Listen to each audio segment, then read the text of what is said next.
రైతు బజార్లో ప్లాస్టిక్ వాడకూడదని, పర్యావరణ పరిరక్షణకు అందరూ సహకరించాలని కలెక్టర్ లక్ష్మీషా కోరారు. పాలిథిన్ కవర్లు విక్రయిస్తే చర్యలు తప్పవని హెచ్చరించారు. ఆధునిక సాంకేతికతతో వినూత్న ఆడిట్ పద్ధతులను అవలంబిస్తూ భవిష్యత్తుకు బాటలు వేసేలా మానవ వనరులను తీర్చిదిద్దుకోవాల్సిన ఆవశ్యకత ఉందని principal accountant general S Shantipriya తెలిపారు. రాజ్యాంగపరమైన విశ్వాసాన్ని నిలబెట్టడంలో అధికారులు, ఉద్యోగుల సమిష్టి కృషి అవసరమని సూచించారు. అధునాతన సాంకేతికతను ఉపయోగించుకుంటూ కాగ్ నిర్దేశించిన లక్ష్యాలను సమర్థవంతంగా సాధించాలని ఉద్యోగులకు ఉద్బోధించారు. ప్రభుత్వ ఆసుపత్రికి వచ్చే రోగులకు మెరుగైన చికిత్స అందజేయాలని విజయవాడ ఎంపీ కేశినేని ప్రభుత్వ ఆసుపత్రి సూపరింటెండెంట్కు సూచించారు. ప్రస్తుతం ఆసుపత్రికి కొత్త వైద్య పరికరాలు, ముఖ్యంగా క్యాన్సర్కు సంబంధించిన అధునాతన పరికరాలు అవసరమని, అలాగే కొత్త భవన నిర్మాణ పనులను వేగవంతం చేయాలని అధికారులను ఆదేశించారు. విజయవాడ జీజీహెచ్లో అన్ని వసతులు సమకూరుస్తామని ఆయన హామీ ఇచ్చారు. సీఎం చంద్రబాబు నాయుడు బాధ్యతలు స్వీకరించిన నాటి నుండి రాష్ట్రంలోని రైతాంగ సంక్షేమం, వ్యవసాయ అభివృద్ధికి పెద్దపీట వేస్తున్నారని సెంట్రల్ శాసనసభ్యులు బోండమ్మ మహేశ్వరరావు అన్నారు. రైతులకు భద్రత, భరోసా కల్పించడం, వారి ఆర్థిక స్థితిని మెరుగుపరుస్తామని చెప్పారు.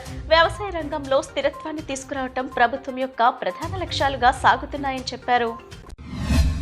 వైసీపీ అధినేత జగన్ పై టీడీపీ మాజీ ఎమ్మెల్సీ బుద్ధా వెంకన్న మరోసారి ధ్వజమెత్తారు. కోర్టుకు వెళ్తూ పెళ్లిపీటలు ఎక్కేవాడిలా బిల్డప్ ఇస్తూ జగన్ కోర్టు బోర్డులోకి వెళ్లారంటూ వ్యాఖ్యలు చేశారు. జగన్ కు సిగ్గుసనం ఉందో లేదో అర్థం కావటం లేదని మండిపడ్డారు. 12 ఏళ్లుగా బెయిల్ మీద ఉండి రాష్ట్రాన్ని రాక్షస పాలనతో విధ్వంసం చేశారని విమర్శించారు. బీహార్ సీఎం ప్రమాణ స్వీకార కార్యక్రమానికి పేదలకు సేవ చేసే నాయకులు వెళ్లారని, జగన్ తప్పులు చేశారు కాబట్టి కోర్టులో ఉన్నారని, ఇదే దేవుడి స్క్రిప్ట్ అని అన్నారు. 2020లో సీఎంగా నాంపల్లి కోర్టులో హాజరయ్యారని, ఈ రోజు పులివెందుల ఎమ్మెల్యేగా హాజరు కావటం నిజమైన స్క్రిప్ట్ అంటూ దిగబట్టారు. అల్లూరు సీతారామరాజు జిల్లా మారేడుమిల్లి ఏజెన్సీలో జరిగిన వరుస ఎన్కౌంటర్లపై న్యాయ విచారణ జరపాలని సిపిఐ ఎన్టీఆర్ జిల్లా కార్యదర్శి దోనిపూడి శంకర్ డిమాండ్ చేశారు. మావోయిస్టులను ముందుగానే నిర్బంధించి అరెస్ట్ చేసి కోర్టు ముందు ఉంచే అవకాశం ఉన్నప్పటికీ పోలీసులు అన్యాయంగా బూటకపు ఎన్కౌంటర్ చేశారని వార్తలు వచ్చాయన్నారు. చట్ట విరుద్ధమైన బూటకపు ఎన్కౌంటర్లను ఖండిస్తుందని తెలిపారు. పోలీసులు దాడులు చేసి 50 మందికి పైగా మావోయిస్టులు, వారి అనాయులను నిర్బంధించారన్నారు. లొంగిపోవడానికి వచ్చిన మావోయిస్టులను కేంద్ర ప్రభుత్వం అతి కిరాతకంగా బూటకపు ఎన్కౌంటర్లు చేయించిందని ఆరోపించారు.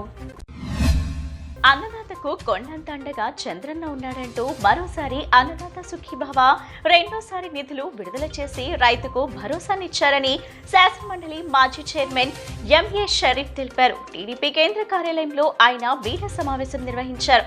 ఈ సందర్భంగా ఆయన మాట్లాడుతూ, గత 5 ఏళ్ల వైసీపీ పాలనలో రాష్ట్ర వ్యవసాయ రంగాన్ని జగన్ రెడ్డి ఎంత దారుణంగా నట్టేట ముంచారో ఈ గణాంకాలే సాక్ష్యమన్నారు.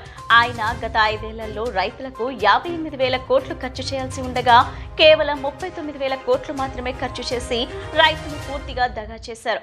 ధాన్యం అమ్ముకున్నా రైతుకు డబ్బులేవని దుస్థితి తీసుకొచ్చారు. రాష్ట్ర వ్యాప్తంగా అంగన్వాడీ కేంద్రాలు, అంగన్వాడీ వర్కర్ల సమస్యలను పరిష్కరించడంలో ప్రభుత్వాలు అలసత్వం వహిస్తున్నాయని అంగన్వాడీ వర్కర్స్ యూనియన్ నేతలు ప్రభుత్వంపై ఆగ్రహం వ్యక్తం చేశారు. ప్రభుత్వం వచ్చి 2 సంవత్సరాలు అవుతున్నప్పటికీ సార్వత్రిక సమ్మె చేసిన సందర్భంలో గత ప్రభుత్వం కొన్ని సమస్యలు మాత్రమే పరిష్కరించి 2024 జూలై నెలలో వేతనాలు పెంపు మిగతా సమస్యలను కూటమి ప్రభుత్వం అమలు చేయకపోవడం చాలా దారుణమని సిఐటియు రాష్ట్ర కార్యదర్శి పి సుబ్బరావమ్మ ఆవేదన వ్యక్తం చేశారు. ప్రభుత్వం వస్తే వేతనాలు పెంపు, మిగతా సమస్యలన్నీ పరిష్కరిస్తామని సమ్మె సందర్భంలో ఇచ్చిన హామీలు అమలు చేయలేదని మండిపడ్డారు.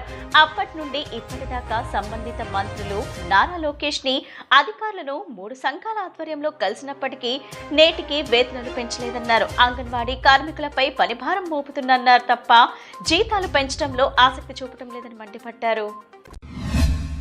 రిజర్వేషన్ వర్గీకరణపై 2024 అత్యున్నత న్యాయస్థానం ఇచ్చిన చారిత్రాత్మకమైన తీర్పుకు అభినందనలు తెలియజేస్తూ ఎస్సీ రిజర్వేషన్ వర్గీకరణపై సుప్రీంకోర్టు ఇచ్చిన తీర్పుకు అనుగుణంగా ఆంధ్ర, తెలంగాణ రాష్ట్ర ప్రభుత్వాలు స్పందించి ఏబీసీ గ్రూపులుగా ఎస్సీ వర్గీకరణ చట్టం చేసి మాదిగ ఉపకులాలకు సామాజిక న్యాయం చేసిన 2 తెలుగు రాష్ట్రాల ముఖ్యమంత్రులకు మాదిగ జాతి తరపున కృతజ్ఞతలు తెలియజేస్తున్నామని ఎంఆర్పీఎస్ రాష్ట్ర అధ్యక్షులు పేరుపోకు వెంకటేశ్వరరావు మాదిగ చెప్పారు. గాంధీనగర్ ఎంఆర్పీ ఐఎఫ్పిఎస్ కార్యాలయంలో ఏర్పాటు చేసిన విలేకరుల సమావేశంలో వెంకటేశ్వర మాదిగ మాట్లాడుతూ డిసెంబర్ 4వ తేదీన విజయవాడ జింకానా గ్రౌండ్ లో విజయోత్సవ సభ నిర్వహిస్తున్నామన్నారు. మాదిగల చిరకాల ఆకాంక్ష ఎస్సీ వర్గీకరణ సాధించిన సందర్భంగా 3 దశాబ్దాల మాదిగల మహోద్యమ విజయోత్సవ సభకు మాదిగలు పెద్ద ఎత్తున తరలిరావాలని పిలుపునిచ్చారు.